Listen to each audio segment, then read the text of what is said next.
తెలంగాణ రాష్ట్ర ఏర్పాటు. సో దీని ద్వారా మనం ఏం నేర్చుకుంటామంటే తెలంగాణ రాష్ట్ర ఏర్పాటు ప్రక్రియ తెలుసుకుంటాము. తెలంగాణ రాష్ట్ర ఏర్పాట్లు పార్లమెంటు అధికారాలు అవగాహన చేసుకుంటాము. తెలంగాణ బిల్లు పార్లమెంట్ ఆమోదం పొందిన విధానాన్ని వివరిస్తాము. ఆంధ్రప్రదేశ్ పునర్వ్యవస్థీకరణ చట్టంలోని ముఖ్యాంశాలను విశ్లేషిస్తాము.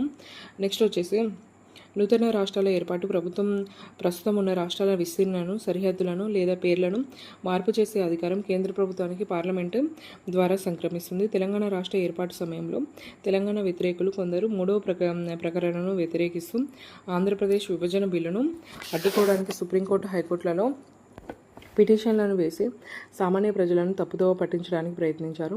తెలంగాణ ప్రజానికం సుదీర్ఘంగా పోరాటం చేసి సాధించుకున్న తెలంగాణ ఎక్కడ చేజారుతుందోనని సామాన్య ప్రజలు ఆందోళన చెందారు. సుప్రీంకోర్టు తీర్పుల ప్రకారం హర్యానా, గుజరాత్, ఛత్తీస్గఢ్, జార్ఖండ్, ఉత్తరాఖండ్ రాష్ట్రాల ఏర్పాటు సమయంలో రాష్ట్రాల ఏర్పాటుపై సంపూర్ణ అధికారాలు కేంద్రానికే ఉంటాయని స్పష్టమైంది. ప్రకరణ 3లో పేర్కొన్న నియమాలు పాటించినంతకాలం కేంద్ర ప్రభుత్వ అధికారాలను నియంత్రించే అధికారం ఎవ్వరికీ లేదని సుప్రీంకోర్టు స్పష్టం చేసింది. శాసనసభకు బిల్లుపై అభిప్రాయాలను వ్యక్తపరచడానికి అవకాశం ఉంటుంది, కానీ ఆ అభిప్రాయాలను కేంద్రం తప్పకుండా పాటించాలని లేదని సుప్రీంకోర్టు తెలిపింది. ఇప్పుడు పార్లమెంట్ అధికారాలు చూసుకున్నట్లయితే ఏదైనా రాష్ట్రం నుంచి భూభాగాన్ని వేరు చేసి లేదా 2 లేదా అంతకంటే ఎక్కువ రాష్ట్రాలు లేదా రాష్ట్ర భూభాగాలను కలిపి కానీ ఏదైనా భూభాగాన్ని ఏదైనా రాష్ట్ర భాగంతో కలిపి కానీ ఒక నూతన రాష్ట్రాన్ని ఏర్పాటు చేయవచ్చు. రాజ్యాంగ సవరణలు చూసుకుంటే 5వ రాజ్యాంగ సవరణ ప్రకారము 3వ ప్రకరణలోని నిబంధనలను క్రింది విధంగా మార్చొచ్చు. అవి బిల్లును రాష్ట్రపతి సిఫారసుతో తప్ప పార్లమెంట్లో ఏదైనా సభలో ప్రవేశపెట్టరాదు. రాష్ట్రాలలో ఏ రాష్ట్ర విస్తీర్ణం లేదా సరిహద్దులు లేదా పేరు మార్పు చేస్తుందో ఆ రాష్ట్ర శాసనసభకు దాని అభిప్రాయం వ్యక్తపరచడం కోసం బిల్లును రాష్ట్రపతి తగిన గడువును విధిస్తూ పంపవచ్చు. ఈ గడువును మరింత పొడిగించవచ్చు. అయితే మొదటిసారి కల్పించిన గడువు లేదా పొడిగించిన గడువు పూర్తి అయిన తర్వాత బిల్లుని పార్లమెంట్లో ఏదైనా సభలో ప్రవేశపెట్టవచ్చు.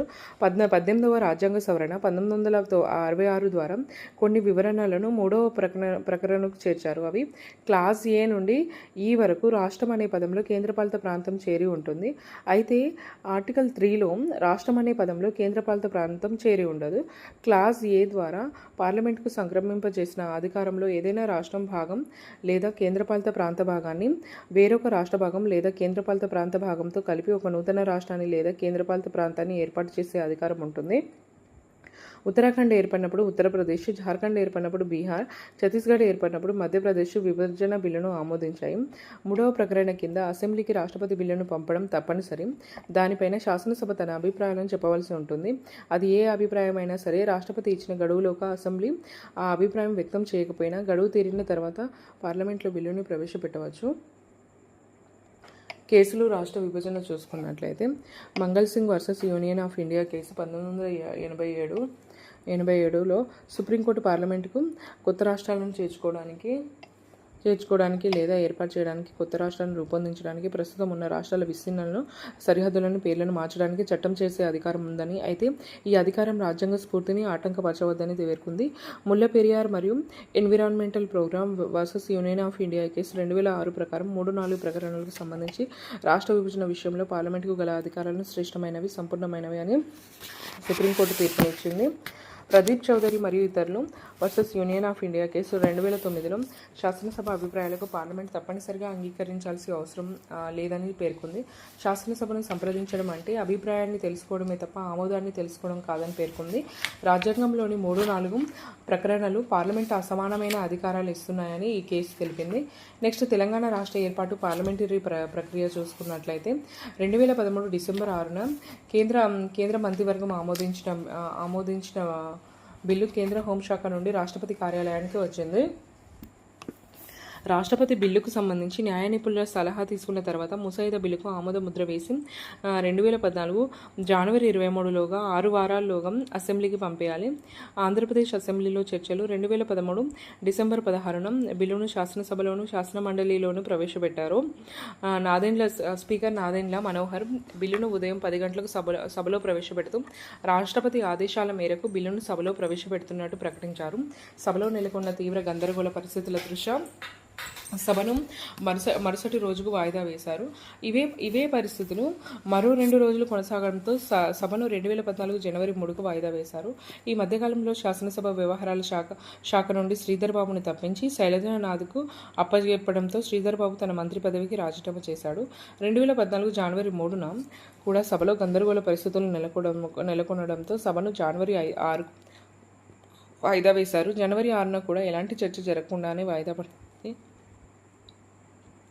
స్పీకర్ నిర్వహించిన బిజినెస్ అడ్వైజరీ కమిటీ సమావేశంలో రాష్ట్ర విభజన బిల్లుకు శాసనసభ్యులు ఎవరైనా సవరణలు సూచించవలసి క్లాజుల వారుగా వారు అభ్యంతరాలను జనవరి 10లోగా అందజేయాలని స్పీకర్ ప్రకటించారు.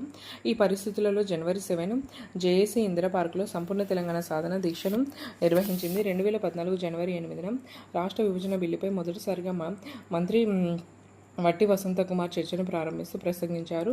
2014 జనవరి 18న లోక్సత్తా నాయకులు జయప్రకాష్ నారాయణ తెలంగాణ ఏర్పాటు ఆవశ్యకతను గురించి, 2014 జనవరి 19న శైలజనాథ్ సమైక్య ఆంధ్రప్రదేశ్ ఆవశ్యకతను గురించి వివరించారు.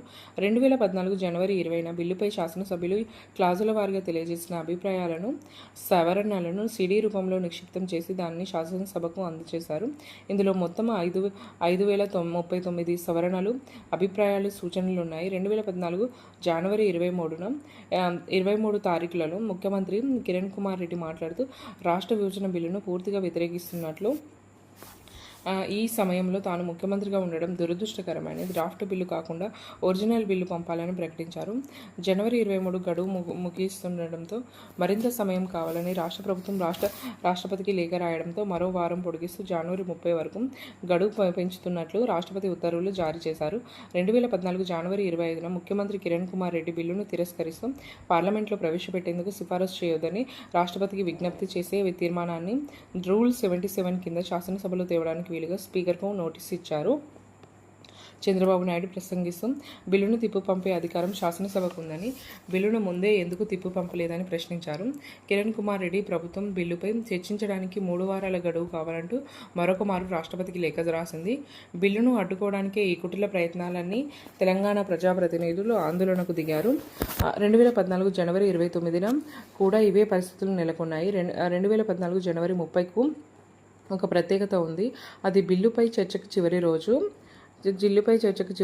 జనవరి 30, 2014 స్పీకర్ మాట్లాడుతూ 87 మంది సభ్యులు సభలో మాట్లాడారని, మిగిలిన వాళ్ళు రాతపూర్వకంగా తమ అభిప్రాయాలను తెలిపారని పేర్కొన్నారు. దీంతో మొత్తం సభ్యుల అభిప్రాయం రికార్డైందని, బిల్లుపై చర్చ ముగిసిందని, బిల్లుకు 972 సవరణలు, ప్రతిపాదనలు వచ్చాయని పేర్కొన్నారు. తర్వాత స్పీకర్ రూల్ 77 కింద ముఖ్యమంత్రి ఇచ్చిన తీర్మానాన్ని చర్చకు తీసుకుంటున్నట్లు ప్రకటించారు. ఈ పరిస్థితుల్లోనే ఓటింగ్కు పెట్టారు. తీర్మానాన్ని ముజువాని ఓటుతో ఆమోదించినట్లు స్పీకర్ ప్రకటించారు. సభా నియమాల ప్రకారం ముఖ్యమంత్రి తీర్మానాన్ని ప్రవేశపెట్టాలి. దానిపై చర్చ తర్వాత ఓటింగ్ పెట్టాలి. కానీ సభా నియమాలను కాలరాసి స్పీకర్ స్వయంగా తీర్మానాన్ని ప్రవేశపెట్టారు. నెక్స్ట్, తెలంగాణ బిల్లు పార్లమెంట్లో ఆమోదం. తెలంగాణ బిల్లుపై అసెంబ్లీలో జరిగిన చర్చకు సంబంధించిన నివేదికను 2014 ఫిబ్రవరి 1న అసెంబ్లీ కార్యదర్శి నుంచి ప్రభుత్వ ప్రధాన కార్యదర్శికి చేరింది. దానిని ప్రధాన కార్యదర్శి ఢిల్లీకి పంపించారు. 2014 ఫిబ్రవరి 3న ఢిల్లీకి చేరుకున్న ఆ నివేదికను కేంద్ర హోంశాఖ మంత్రి కార్యాలయానికి తరలించారు. మంత్రుల బృందం అసెంబ్లీ నుంచి వచ్చిన 972 సవరణలు, 87 మంది సభ్యుల అభిప్రాయాలను, మండలి నుంచి వచ్చిన 1157 సవరణలు, 54 మంది సభ్యుల అభిప్రాయాలను, కిరణ్ కుమార్ రెడ్డి నుండి వచ్చిన ఒక తీర్మానంతో పాటు 10 అనధికార తీర్మానాలను, తమ దగ్గరకు వచ్చిన 1800 ఈమెయిల్స్లను ఫిబ్రవరి 4న చర్చించి వాటిని కేబినెట్కి పంపింది. తెలంగాణ బిల్లును ఆంధ్రప్రదేశ్ చట్టసభలు తిరస్కరించినప్పటికీ రాజ్యాంగం ప్రకారం వాటికి పార్లమెంటు కట్టుబడి ఉండాల్సిన అవసరం లేదని హోంశాఖ వెల్లడించింది. బిల్లు రాష్ట్రపతి దగ్గరికి 2014 ఫిబ్రవరి 9న చేరింది. 2014 ఫిబ్రవరి 12న తెలంగాణ బిల్లు విషయంలో రాజ్యాంగ సవరణ అవసరం లేదని న్యాయశాఖ తెలియజేసింది. అదే రోజున పోలవరం ముంపు గ్రామాల సంఖ్యను 134 తగ్గిస్తూ కేంద్ర కేబినెట్ మరో సవరణ చేసింది. 2014 ఫిబ్రవరి 13న సుశీల్ కుమార్ సిండే కేంద్ర హోంమంత్రి లోక్సభలో మధ్యాహ్నం 12 గంటలకు ఆంధ్రప్రదేశ్ వ్యవస్థీకరణ బిల్లు 2013న ప్రవేశపెట్టారు. 2014 ఫిబ్రవరి 18న లోక్సభలో తెలంగాణ బిల్లుపై చర్చ ప్రారంభమైంది. మధ్యాహ్నం 3 గంటల నుంచి 4:20 గంటల మధ్య ముజువాని ఓటుతో లోక్సభ బిల్లుకు ఆమోదం తెలిపింది. రాష్ట్ర పునర్వ్యవస్థీకరణ బిల్లు నెగ్గిందని స్పీకర్ ప్రకటించారు. 2014 ఫిబ్రవరి 20న రాజ్యసభలో బిల్లుపై చర్చ ప్రారంభమైంది. సీమాంధ్ర ఎంపీలు నిరసన తెలియజేశారు.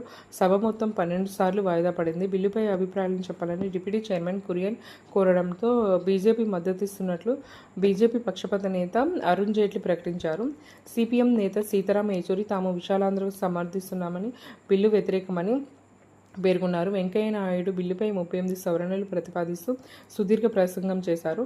ప్రధాని వాగ్దానాలు చూసుకున్నట్లయితే రాజ్యసభలో బిల్లుపై చర్చలో పాల్గొన్న ప్రధానమంత్రి మన్మోహన్ ఆంధ్రప్రదేశ్కు 6 హామీలు ఇచ్చారు. అవి ఫస్ట్ వన్ ఏంటంటే రాయలసీమ, ఉత్తర కోస్తా, ఆంధ్ర ప్రాంతాలకు అందించే అభివృద్ధి ప్యాకేజ్. ఒడిశాలోని కోరాపుట్, బొలంగీర్, కలహండి, మధ్యప్రదేశ్లో బుందేల్ఖండ్ ప్రాంతాలకు అందించే ప్యాకేజీ తరహా ఉంటుంది.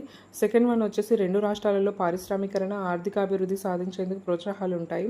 అండ్ థర్డ్ వన్ వచ్చేసి 13 జిల్లాలతో కూడిన ఆంధ్రప్రదేశ్కు కేంద్ర సహాయం అందించేందుకు ప్రత్యేక కేటగిరీ హోదా కల్పిస్తారు. 4 రాయలసీమ జిల్లాలు, 3 ఉత్తర కోస్తా జిల్లాలు కలిసి ఆంధ్రప్రదేశ్కు 5 సంవత్సరాల పాటు ఈ హోదా ఉంటుంది.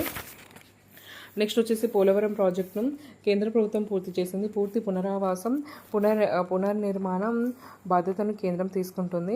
అండ్ నెక్స్ట్ వచ్చేసి ఆంధ్రప్రదేశ్ రాష్ట్రంలో మొదటి సంవత్సరం ఏర్పడే వనరుల లోటును 2014-15 కేంద్ర బడ్జెట్ ద్వారా పూడుస్తారు. సిబ్బంది ఆర్థిక ఆస్తుల పెంపకం, అప్పుల బాధ్యత వంటి చర్యలు చేపట్టేందుకు నోటిఫైడ్ తేదీని అనుసరించి అపాయింటెడ్ తేదీని నిర్ణయిస్తారు. బిల్లుపై డివిజన్ జరగాలని సిపిఎం పట్టుబడగా డివిజన్ ప్రసక్తి లేదంటూ డిప్యూటీ చైర్మన్ ముజువాని ఓటుకు మొగ్గు చూపారు. ముజువాని ఓటుతో బిల్లు నెగ్గింది. ది బిల్ ఈజ్ పాస్ అని డిప్యూటీ చైర్మన్ ప్రకటించారు. రాజ్యసభ ఆమోదం అనంతరం బిల్లు న్యాయశాఖ నుండి హోంశాఖ నుండి రాష్ట్రపతికి చేరింది. 2014 మార్చి 1న ఆంధ్రప్రదేశ్ పునర్వ్యవస్థీకరణ బిల్లుపైన రాష్ట్రపతి సంతకం చేశారు.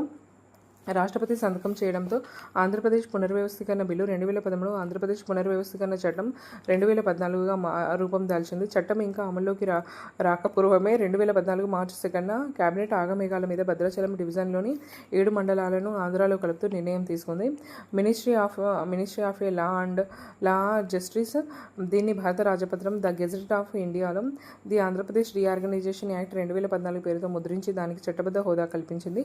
పార్లమెంట్ ఆమోదం పొందిన ఈ చట్టానికి 2014 మార్చి 1న రాష్ట్రపతి ఆమోద ముద్ర వేసినట్లు గెజిట్లో పేర్కొన్నారు. రిజిస్టార్ నెంబర్ DLS 040007 2013 అంటూ 2014 పేరుతో 71 పేజీల చట్టాన్ని గెజిట్లో పొందుపరిచారు.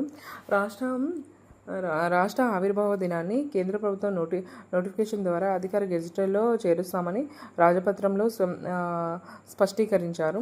2014 మార్చి 4న కేంద్ర హోంశాఖ 2014 జూన్ 2న విభజన తేదీ అపాయింటెడ్ డేగా నిర్ణయిస్తూ రాజపత్రంలో ప్రకటించింది. తెలంగాణ రాష్ట్రం జూన్ 2 నుండి అధికారికంగా ఆవిర్భవించింది. ఆంధ్రప్రదేశ్ పునర్వ్యవస్థీకరణ చట్టం 2014 ముఖ్యాంశాలు. ఆంధ్రప్రదేశ్ పునర్వ్యవస్థీకరణ చట్టంలో మొత్తం 12 భాగాలు, 108 సెక్షన్లు, 13 షెడ్యూల్స్ ఉన్నాయి. 12 భాగాలు ఈ క్రింది విధంగా ఉన్నాయి. ఫస్ట్ వన్ ప్రవేశిక ఆంధ్రప్రదేశ్ రాష్ట్ర పునర్వ్యవస్థీకరణ.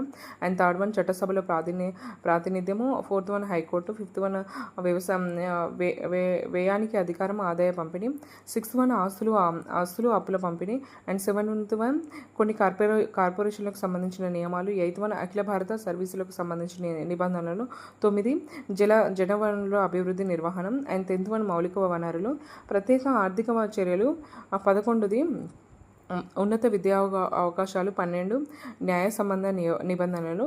భాగం 1 ప్రవేశిక చూసుకున్నట్లయితే పేరు. ప్రవేశికలో ఆంధ్రప్రదేశ్ వ్యవస్థీకరణ చట్టం 2014, ఆంధ్రప్రదేశ్ విభజన చట్టం 2014 అని పిలవచ్చు అని పేర్కొన్నారు. నిర్వచనాలు. కొన్ని పదాలకు నిర్వచనాలు ఇవ్వడం జరిగింది. అవి ఏంటంటే విభజన తేదీ, సెకండ్ వన్ ప్రకటనలు, థర్డ్ వన్ అసెంబ్లీ, 4th ఎన్నికల కమిషన్, 5th ప్రస్తుత రాష్ట్రం, 6th న్యాయము లా, అండ్ 7th నోటిఫై చేసిన ఉత్తర్వు, 8th జనాభా నిష్పత్తి, 9th sitting member, 10th successor రాష్ట్రము, 11th బదిలీ అయిన ప్రదేశము, 12 ట్రెజరరీ, 13 ఆంధ్రప్రదేశ్ రాష్ట్రంలోని జిల్లా, మండల, తహసీల్, తాలూకా లేదా ఇతర ప్రదేశిక ప్రాంతము. ఆంధ్రప్రదేశ్ పునర్వ్యవస్థీకరణం. తెలంగాణ రాష్ట్ర ఏర్పాటు. ఆంధ్రప్రదేశ్ రాష్ట్రంలోని ఆదిలాబాద్, నిజామాబాద్, కరీంనగర్, మెదక్, వరంగల్, నల్గొండ, రంగారెడ్డి, మహబూబ్ నగర్లతో పాటు ఖమ్మంలను ఆంధ్రప్రదేశ్ పునర్వ్యవస్థీకరణ చట్టం పోలవరం నిర్మాణం కోసం సవరిస్తూ జూన్ 2014 ఆర్డినెన్స్ ద్వారా ఖమ్మంలోని 7 మండలాలను పూర్తిగా 5 మండలాలు, భద్రాచలం మండలంలోని కొన్ని ప్రాంతాలు, బుర్గంపాడులోని కొన్ని ప్రాంతాలు, 136 గ్రామాలు, 211 అనుబంధ గ్రామాలను తెలంగాణ నుంచి విడదీసి ఆంధ్రప్రదేశ్లో కలిపారు. 136 గ్రామాలు, 211 అనుబంధ గ్రామాలు ఆంధ్రాలో కలిపారు. ఆంధ్రప్రదేశ్లో ప్రాదేశిక భాగాలు సెక్షన్ 3లో పేర్కొన్న జిల్లాలు కాకుండా మిగిలిన జిల్లాలతో కలిపి ఆంధ్రప్రదేశ్ ఏర్పడుతుంది. హైదరాబాద్ 2 రాష్ట్రాలకు ఉమ్మడి రాజధాని.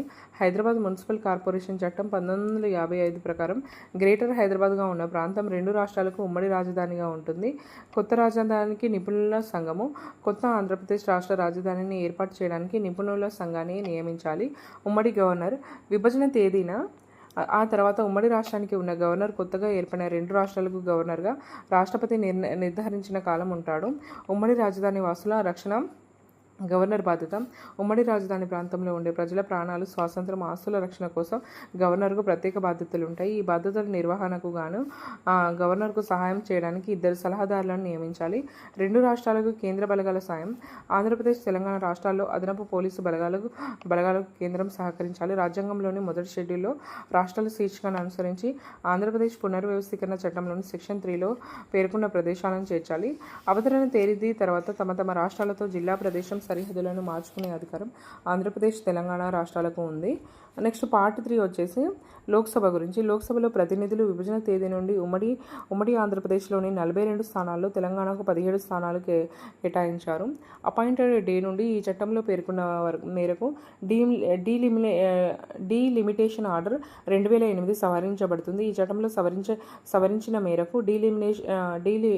లిమిటేషన్ ఆర్డర్ 2008 ప్రకారం ఎన్నికల కమిషన్ కొత్తగా ఏర్పడిన ఆంధ్రప్రదేశ్, తెలంగాణ రాష్ట్రాల్లోని లోక్సభ స్థానాలకు, శాసనసభ స్థానాలకు ఎన్నికలు నిర్వహించవచ్చు. ఉమ్మడి ఆంధ్రప్రదేశ్ నుంచి లోక్సభకు, శాసనసభకు ప్రాతినిధ్యం వహిస్తున్న సభ్యులు అపాయింటెడ్ డే నుండి ఆంధ్రప్రదేశ్, తెలంగాణలకు కేటాయించిన స్థానాలకు ప్రతినిధులుగా పరిగణిస్తారు. ఈ సభ్యులు సభ్యత్వ కాలం మారదు. రాజ్యసభ చూసుకున్నట్లయితే అపాయింటెడ్ డే తర్వాత రాజ్యాంగంలోని 4వ షెడ్యూల్లోకి మార్చాలి. రాజ్యాంగంలోని 4వ షెడ్యూల్ రాజ్యసభ సీట్ల కేటాయింపును తెలియజేస్తుంది.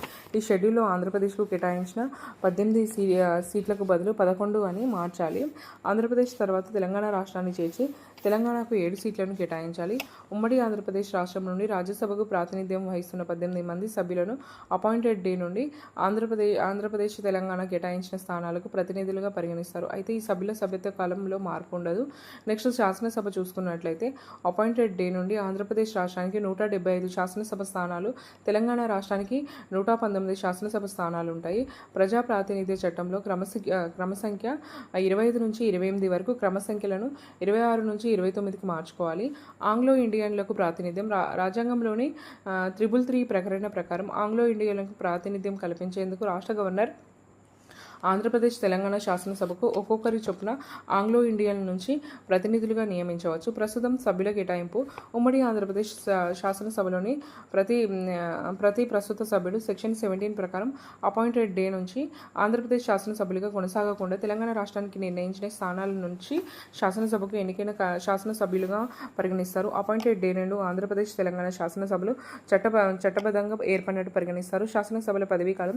రాజ్యాంగంలోని 172 క్లాజ్ 1 ప్రకటనలో 5 ఏళ్ల పదవీ కాలం ఆంధ్రప్రదేశ్ శాసనసభ కాలం విషయంలో, తెలంగాణ శాసనసభ కాలం విషయంలో ప్రస్తుతం ఉమ్మడి ఆంధ్రప్రదేశ్ రాష్ట్ర శాసనసభ వాస్తవంగా ఎన్నికై ఏర్పడిన నాటి నుండి ఆంధ్రప్రదేశ్, తెలంగాణ శాసనసభలు ఏర్పడినట్లుగా పరిగణిస్తారు. సభాపతి, ఉపసభాపతి. అపాయింటెడ్ డేకి ముందు రోజున ఏ వ్యక్తి ప్రస్తుతం ఉమ్మడి ఆంధ్రప్రదేశ్ స్పీకర్గా ఉన్నారో ఆ వ్యక్తి తర్వాత కూడా ఆంధ్రప్రదేశ్కి స్పీకర్గా కొనసాగుతాడు. ఆ శాసనసభలోని సభ్యులు తమలో ఒకరిని డిప్యూటీ స్పీకర్గా ఎన్నుకుంటారు. ఉమ్మడి ఆంధ్రప్రదేశ్ శాసనసభ డిప్యూటీ స్పీకర్గా ఉన్న వ్యక్తి తెలంగాణ రాష్ట్రం డిప్యూటీ స్పీకర్ అవుతాడు. తెలంగాణ శాసనసభకు కొత్తగా స్పీకర్ని ఎన్నుకునే వరకు డిప్యూటీ స్పీకర్ బాధ్యతలను నిర్వహిస్తాడు. 208 క్లాజ్ 1 ప్రకటన కింద తెలంగాణ రాష్ట్ర శాసనసభ కార్యక్రమాలు నిర్వహించేందుకు నియమాలు రూపొందించేందుకు ఉమ్మడి ఆంధ్రప్రదేశ్ శాసనసభ కార్యక్రమాల నిర్వహణకు రూపొందించిన నియమాలే తెలంగాణ రాష్ట్ర శాసనసభకు ఉంటాయి. కొత్త రాష్ట్రాల విధాన మండలి చూసుకున్నట్లయితే 169 ప్రకటన ప్రకారం ఆంధ్రప్రదేశ్ రాష్ట్రానికి 50 మంది సభ్యులను మించకుండా, తెలంగాణ రాష్ట్రానికి 40 మంది సభ్యులకు మించకుండా 2 రాష్ట్రాలకు విధాన మండళ్లు ఏర్పాటు చేయాలి. ఉమ్మడి ఆంధ్రప్రదేశ్ రాష్ట్ర విధాన మండలిలోని సభ్యులను 2 రాష్ట్రాల విధాన మండళ్లకు కేటాయిస్తారు.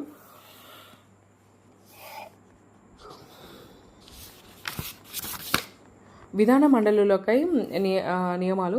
ఆంధ్రప్రదేశ్ పునర్వ్యవస్థీకరణ చట్టాన్ని అమలు చేయడానికి ప్రజా ప్రాతినిధ్య చట్టాన్ని 3వ షెడ్యూల్ను సవరించాలి. 4వ షెడ్యూల్ 4Aలో తమిళనాడు శీర్షిక క్రింద 25వ స్థానంలో తెలంగాణను చేర్చారు. అక్షరక్రమం ప్రకారం చేర్చారు. అందువలన ఆంధ్రప్రదేశ్ స్థానం మారదు.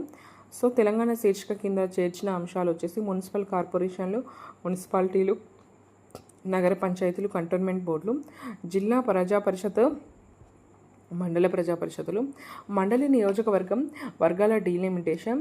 ఈ చట్టంలోని 3వ షెడ్యూల్ 1వ భాగంలో పేర్కొన్న విధంగా delimitation of council constitution Hyderabad order 2006ను అపాయింటెడ్ డే నుంచి సవరించబడింది. ఈ చట్టంలోని 2వ భాగంలో పేర్కొన్న విధంగా delimitation of council constitute Telangana order 2014 appointed day నుంచి తెలంగాణ రాష్ట్రానికి వర్తిస్తుంది. కేంద్ర ప్రభుత్వం ఆంధ్రప్రదేశ్, తెలంగాణ రాష్ట్రాలను సంప్రదించిన తర్వాత అధికార గెజిట్లో నోటిఫికేషన్ ప్రచురించడం ద్వారా ఈ చట్టంలోని 3వ షెడ్యూల్ను సవరించవచ్చు.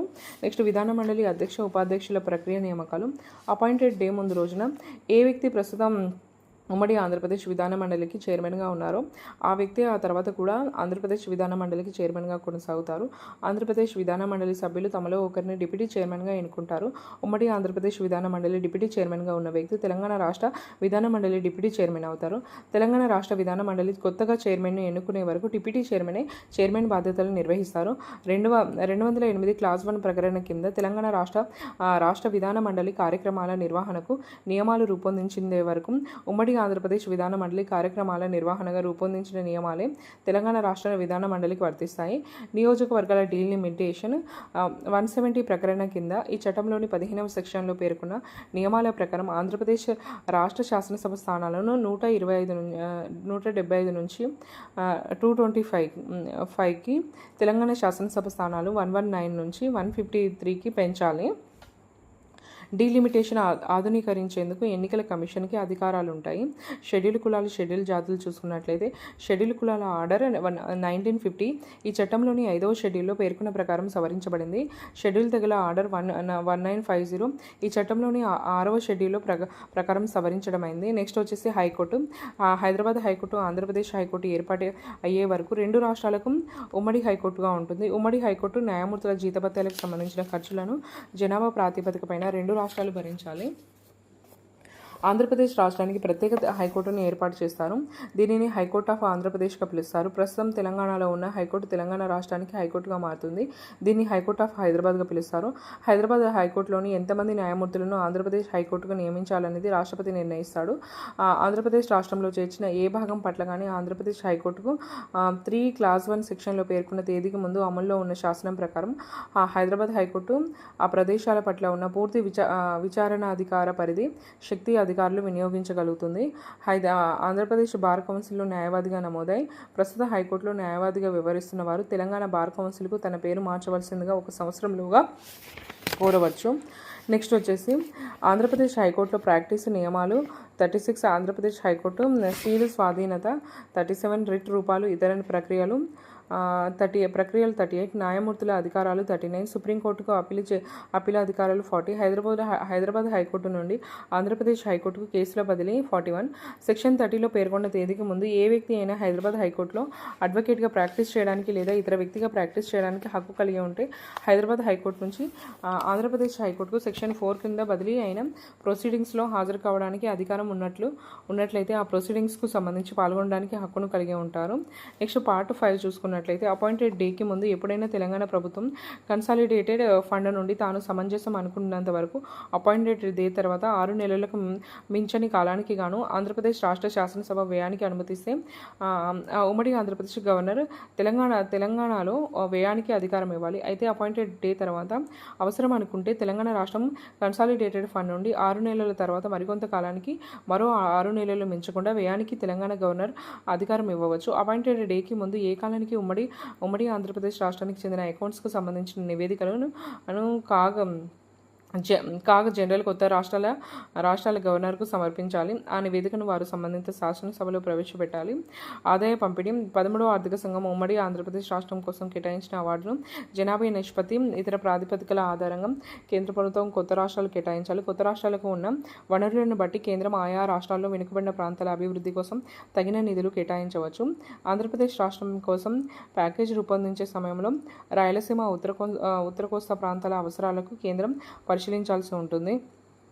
పార్ట్ 6 వచ్చేసి ఉమ్మడి ఆంధ్రప్రదేశ్ రాష్ట్రం తీసుకున్న నిర్ణయం వల్ల వచ్చే లాభాల మీద హక్కు 2 రాష్ట్రాలకు ఉంటాయి. అదేవిధంగా ఉమ్మడి ఆంధ్రప్రదేశ్ రాష్ట్రం తీసుకున్న నిర్ణయాల వల్ల వచ్చే అప్పుల బాధ్యతలు కూడా 2 రాష్ట్రాలు భరించాల్సి ఉంటుంది. ఈ విషయంలో ఏదైనా వివాదాలు వస్తే కాగును సంప్రదించి కేంద్ర ప్రభుత్వం ఒక ఉత్తర్వు ద్వారా పరిష్కరించాలి. నెక్స్ట్ భూమి వస్తువులు బదిలీ అయిన ప్రదేశంలో ఉంటే అవి తెలంగాణ రాష్ట్రానికి చెందుతాయి. మిగతా సందర్భాల్లో అవి ఆంధ్రప్రదేశ్కు మిగులుతాయి. ఒకవేళ ఉమ్మడి ఆంధ్రప్రదేశ్ సరిహద్దులకు బయట ఉంటే వాటిని జనాభా నిష్పత్తి ప్రకారం 2 రాష్ట్రాలకు పంచాలి. సచివాలయం విభాగాధిపతి కార్యాలయంలోని నిలువలు జనాభా నిష్పత్తి ప్రకారం 2 రాష్ట్రాలకు పంచాలి. కోశాగారం బ్యాంకు నిల్వలన్నీ 2 రాష్ట్రాలకు జనాభా ప్రకారం పంచాలి. ఆస్తి ఏ రాష్ట్రంలో ఉంటే ఆ ఆస్తికి సంబంధించిన భూమి శిస్తు పన్ను తదితర బకాయిలు ఆ రాష్ట్రానికి చెందుతాయి. అపాయింటెడ్ డే నాడు ఆస్తుల మీద పన్ను మదింపు చేసే చోటు ఏ రాష్ట్రంలో ఉంటే ఆ రాష్ట్రానికి ఆ పన్ను బకాయిలు వసూలు చేసే అధికారం ఉంటుంది. ఉమ్మడి ఆంధ్రప్రదేశ్ రాష్ట్రము హద్దుల వెలుపల ఎవరైనా వ్యక్తి లేదా సంస్థకు అవతరణ దినానికి ముందు ఇచ్చిన రుణాలు లేదా అడ్వాన్సులు వసూలు చేసే హక్కు ఆంధ్రప్రదేశ్ రాష్ట్రానికి ఉంటుంది. అయితే వసూలు చేసిన తర్వాత వచ్చిన సొమ్మును జనాభా నిష్పత్తి ప్రాతిపదికన ఆంధ్రప్రదేశ్ తెలంగాణ రాష్ట్రాల మధ్య పంచాలి. ఉమ్మడి రాష్ట్రానికి సూచించిన విధంగా ఉమ్మడి ఆంధ్రప్రదేశ్ రాష్ట్రానికి చెందిన నగదు నిల్వలు పెట్టుబడి ఖాతా నుంచి లేదా ప్రభుత్వ ఖాతాలోని ఏదైనా నిధి నుండి పెట్టుబడిగా పెట్టిన సెక్యూరిటీలను 2 రాష్ట్రాలకు జనాభా ప్రాతిపదికన పంచాలి. ఉమ్మడి ఆంధ్రప్రదేశ్లోని రాష్ట్రంలో వాణిజ్య లేదా పారిశ్రామిక సంస్థలకు చెందిన ఆస్తులు అప్పులను అపాయింటెడ్ డే నాడు ఆ సంస్థ ప్రధాన కార్యాలయం ఉన్న ప్రదేశంలో నిమిత్తం లేకుండా ఆ సంస్థలున్న ప్రాంతాన్ని ఏ రాష్ట్రంలో చేర్చాలో ఆ రాష్ట్రానికి ఇవ్వాలి. అపాయింటెడ్ డేకి ముందు ఉమ్మడి ఆంధ్రప్రదేశ్ రాష్ట్రానికి చెందిన ప్రజారుణం ప్రభుత్వ ఖాతా మూలంగా చెల్లించాల్సిన అప్పులను 2 రాష్ట్రాలకు జనాభా ప్రాతిపదికపై పంపిణీ చేయాలి. స్వల్పకాల రుణం 56 ఎక్కువగా వసూలు చేసిన పన్నులను తిరిగి ఇచ్చివేయడము. సివిల్ డిపాజిట్ లేదా లోకల్ ఫండ్ డిపాజిట్లకు సంబంధించి ఏ డిపాజిట్ ఏ ప్రాంతంలో ఉందో ఆ ప్రాంతానికి చెందిన బాధ్యత ఉంటుంది. ప్రావిడెంట్ ఫండ్ చూసుకున్నట్లయితే నియామకపు తేదీ రోజున సర్వీస్లో ఉన్న ప్రభుత్వ ఉద్యోగికి చెందిన ప్రావిడెంట్ ఫండ్ చెల్లింపు బాధ్యత ఆ తేదీ నుండి ఆ ఉద్యోగికి శాశ్వతంగా కేటాయించిన రాష్ట్రానికి చెందుతుంది. పెన్షన్ చెల్లింపులకు సంబంధించి ఉమ్మడి ఆంధ్రప్రదేశ్ రాష్ట్రంపై ఉన్న బాధ్యత 2 రాష్ట్రాలకు ఆ చట్టంలోని 8వ షెడ్యూల్లో పేర్కొన్న నియామకాల ప్రకారం జరగాలి. ఉమ్మడి రాష్ట్రం తన పాలనాధికారాన్ని వినియోగిస్తూ రాష్ట్ర అవసరాల కోసం అవతరణ దినానికి ముందు ఏవైనా ఒప్పందాలు చేసుకుంటే ఆ ఒప్పందపు ప్రయోజనాలు అపాయింటెడ్ డే తర్వాత ఏ రాష్ట్రానికి కలుగుతాయో ఆ రాష్ట్రం తన పాలనాధికారాలను వినియోగించి చేసుకున్న ఒప్పందంగా భావించి ఆ రాష్ట్రమే ఆ బాధ్యత తీసుకుంటుంది. నెక్స్ట్ ఒప్పందం ఉల్లంఘనలు కాకుండా కేసు వేయదగిన తప్పును అపాయింటెడ్ డేకి ముందు చేసినందుకు 2 రాష్ట్రాల్లో ఏ రాష్ట్రానికి చెందిన పరిధిలో కేసు వేయగలిగినా తప్పు జరిగితే చెల్లింపు బాధ్యత ఆ రాష్ట్రానికి చెందుతుంది. నియామకపు తేదీకి ముందు సహకార సంఘానికి లేదా వ్యక్తికి సంబంధించి ఉమ్మడి ఆంధ్రప్రదేశ్ రాష్ట్ర బాధ్యత వహించి ఉంటే విభజన తేదీ నుండి ఆ సహకార సంఘం లేదా వ్యక్తులు పనిచేసే ప్రాంతము ఏ రాష్ట్రంలో ఉంటే ఆ రాష్ట్రం పైనే బాధ్యత ఉంటుంది. సందిగ్ధంలోని అంశాలు 64, మిగులు నియామకాలు 65, ఒప్పందం ప్రకారం బాధ్యతలు 66, కేటాయింపులు సర్దుబాటు చేసేందుకు కేంద్ర ప్రభుత్వానికి అధికారము 67, సంచిత నిధి నుండి ఖర్చు చేయడము. నెక్స్ట్ పార్ట్ 7 వచ్చేసి ఉమ్మడి ఆంధ్రప్రదేశ్ కోసం ఏర్పాటైన కంపెనీలు కార్పొరేషన్లు నియామకపు తేదీ నుండి కూడా అదే ప్రాంతంలో కొనసాగాలి. కార్పొరేషన్ ఆస్తులు హక్కులు బాధ్యతలు 2 రాష్ట్రాల మధ్య పంచాలి.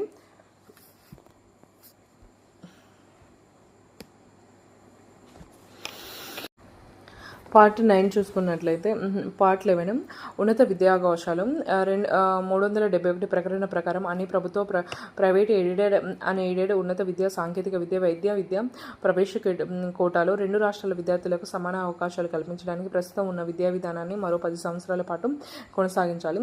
పార్ట్ 12 వచ్చేసి న్యాయ సంబంధ నిబంధనలు ప్రకటన 168 క్లాస్ 1A తమిళనాడు అనే పదానికి బదులు తమిళనాడు తెలంగాణ అనే పదాలు చేర్చాలి. 168 ప్రకరణకు సవరణం. 371D ప్రకరణకు నియామకపు తేదీ నుండి ఆంధ్రప్రదేశ్ రాష్ట్రం అనే పదానికి బదులుగా ఆంధ్రప్రదేశ్ రాష్ట్రం లేదా తెలంగాణ రాష్ట్రం అనే పదాలు చేర్చాలి. 371D ప్రకరణలో క్లాజు 1కు బదులు ఈ క్రింది క్లాజులు చేర్చాలి. ఆంధ్రప్రదేశ్ రాష్ట్రానికి లేదా తెలంగాణ రాష్ట్రానికి సంబంధించి రాష్ట్రపతి జారీ చేసిన ఉత్తర్వుల ద్వారా 2 రాష్ట్రాల అవసరాలను దృష్టిలో పెట్టుకొని వివిధ ప్రాంతాలకు చెందిన ప్రజలకు ప్రభుత్వ ఉద్యోగాల విషయంలో విద్యా విషయంలో సమాన అవకాశాలు కల్పించాలి. 371D ప్రకరణంలోని 3వ క్లాజులో ఆంధ్రప్రదేశ్ రాష్ట్రం అనే పదానికి బదులుగా ఆంధ్రప్రదేశ్ రాష్ట్రం కొరకు తెలంగాణ రాష్ట్రం కొరకు అనే పదాలు వాడాలి. నెక్స్ట్ వచ్చేసి ప్రజా ప్రాతినిధ్య చట్టము 1971లోని సెక్షన్ 15కు సవరణ. ప్రజా ప్రాతినిధ్య చట్టము 1971లోని సెక్షన్ 15Aలో 2010 తమిళనాడు శాసన పరిషత్తు చట్టం కింద అనే పదాల తర్వాత 2014 ఆంధ్రప్రదేశ్ పునర్వ్యవస్థీకరణ చట్టం కింద తెలంగాణ రాష్ట్రం శాసన పరిషత్తు ఏర్పాటు అనే పదాలను చేర్చాలి. రాష్ట్రాల పునర్వ్యవస్థీకరణ చట్టం 1956లోని సెక్షన్ 15కు సవరణ. నియామకపు తేదీ నుండి రాష్ట్రాల పునర్వ్యవస్థీకరణ చట్టంలోని సెక్షన్ బిలో ఆంధ్రప్రదేశ్ అనే పదానికి బదులుగా ఆంధ్రప్రదేశ్ తెలంగాణ అనే పదాలు చేర్చాలి. 2వ భాగంలోని నిబంధనలు నియామకపు తేదీ ముందు అమల్లో ఉన్న ఆంధ్రప్రదేశ్ భూ సంస్కరణల చట్టం 1973 లేదా ఏదైనా చట్టం వర్తించే ప్రాంతాలలో మార్పు చేసినట్లుగా పరిగణించరాదు. నియామకపు తేదీకి ముందు అమల్లో ఉన్న ఆంధ్రప్రదేశ్ మరియు తెలంగాణ రాష్ట్రాలు వర్తింపచేయాలనుకుంటే ఆ రాష్ట్రం 2 ఏళ్లలోపు ఒక ఉత్తర్వు ద్వారా సంబంధిత చట్టాలకు అవసరమైన మార్పులు చేర్పులు చేసి వర్తింపజేసుకోవచ్చు. నియామకపు తేదీకి ముందు చేసిన చట్టాలను వర్తింప చేయడానికి సెక్షన్ 101 కింద నియమాలు చేయలేదని భావించకుండా ఆ చట్టాలను అమలు చేయడానికి అవసరమైన అధికారం ఉన్న న్యాయస్థానం, ట్రిబ్యునల్ మరియు అథారిటీ ఆంధ్రప్రదేశ్ రాష్ట్రానికి లేదా తెలంగాణ రాష్ట్రానికి సంబంధించిన వర్తింప చేయడంలో విచారించవలసిన వివాదాలకు సంబంధించిన అవసరమని భావించినంత మేరకు ఆ చట్టంలోని లక్ష్యం దెబ్బతినకుండా అట్టి చట్టాలని అన్వయించుకోవాలి. తెలంగాణ రాష్ట్రానికి బదిలీ అయిన ప్రాంతానికి సంబంధించిన అధికారాలు ఆ ప్రాంత అథారిటీకి తెలంగాణ ప్రభుత్వం విడుదల చేసిన గెజిట్లో పేర్కొనబడినట్లుగా ఉంటాయి. 2 రాష్ట్రాల మధ్య పంచవలసిన ఆస్తి లేదా అప్పులకు సంబంధించి న్యాయ ప్రొసీడింగ్లలో పేర్కొన్న ఉమ్మడి ఆంధ్రప్రదేశ్ బదులుగా ఆంధ్రప్రదేశ్ రాష్ట్రం తెలంగాణ రాష్ట్రంలను చేర్చాలి. నియామకపు తేదీ నాటికి ఆంధ్రప్రదేశ్ రాష్ట్రంలో గల ఏదైనా ప్రాంతంలో న్యాయస్థానం, ట్రిబ్యునల్, అథారిటీ అధికారి ముందు పెండింగ్లో ఉన్న ప్రతి ప్రొసీడింగ్కు తెలంగాణ ప్రాంతానికి సంబంధించినట్లయితే తెలంగాణ రాష్ట్రంలో అధికార పరిధి ఉన్న న్యాయస్థానం, ట్రిబ్యునల్ అథారిటీకి బదిలీ అవుతుంది. నియామకపు తేదీ ముందు ఉమ్మడి ఆంధ్రప్రదేశ్ రాష్ట్రంలో కింది న్యాయస్థానంలో ప్రాక్టీస్ చేసుకోవడానికి న్యాయవాదిగా నమోదు చేసుకున్న వ్యక్తి నియామకపు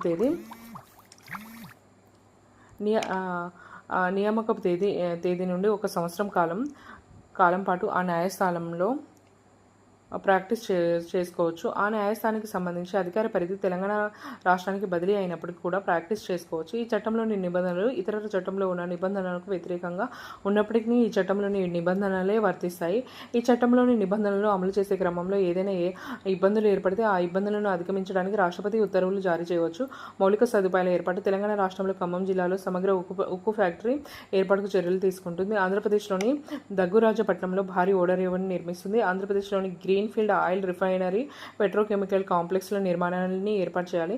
ఆంధ్రప్రదేశ్ రాష్ట్రంలోని వైఎస్ఆర్ కడప జిల్లాలో సమగ్ర ఉక్కు ఫ్యాక్టరీ ఏర్పాటుకు చర్యలు తీసుకుంటుంది. ఆంధ్రప్రదేశ్లో ఢిల్లీ, ముంబై పారిశ్రామిక కారిడార్ల మాదిరిగా విశాఖపట్నం, చెన్నై పారిశ్రామిక కారిడార్ల ఏర్పాటుకు చర్యలు తీసుకుంటుంది. విశాఖపట్నం, విజయవాడ, తిరుపతిలోని విమానాశ్రయాలకు అంతర్జాతీయ ప్రమాణాలతో వర్తింపచేయాలని చర్యలు తీసుకుంటుంది. నేషనల్ థర్మల్ పవర్ కార్పొరేషన్ 4000 మెగావాట్ల విద్యుత్ ప్లాంట్లను తెలంగాణ రాష్ట్రంలో నెలకొల్పుతుంది. National highways authority of India వారు తెలంగాణ రాష్ట్రంలోని వెనుకబడిన ప్రాంతాలను కలిపేందుకు రహదారుల నిర్మాణంపై చర్యలు తీసుకుంటారు. కన్క్లూజన్ చూసుకున్నట్లయితే తెలంగాణ ప్రజలు 6 దశాబ్దాల కల సాకారం అవుతూ అనేక మంది త్యాగాల ఫలితంగా జూన్ 2, 2014 నాడు తెలంగాణ ప్రత్యేక రాష్ట్రంగా ఆవిర్భవించింది. ప్రజాస్వామిక భారతదేశ 65వ సంవత్సరాల నాడు ఆంధ్రప్రదేశ్ రాష్ట్రాల పునర్వ్యవస్థీకరణ బిల్లు 2014 చట్టరూపం దాల్చింది.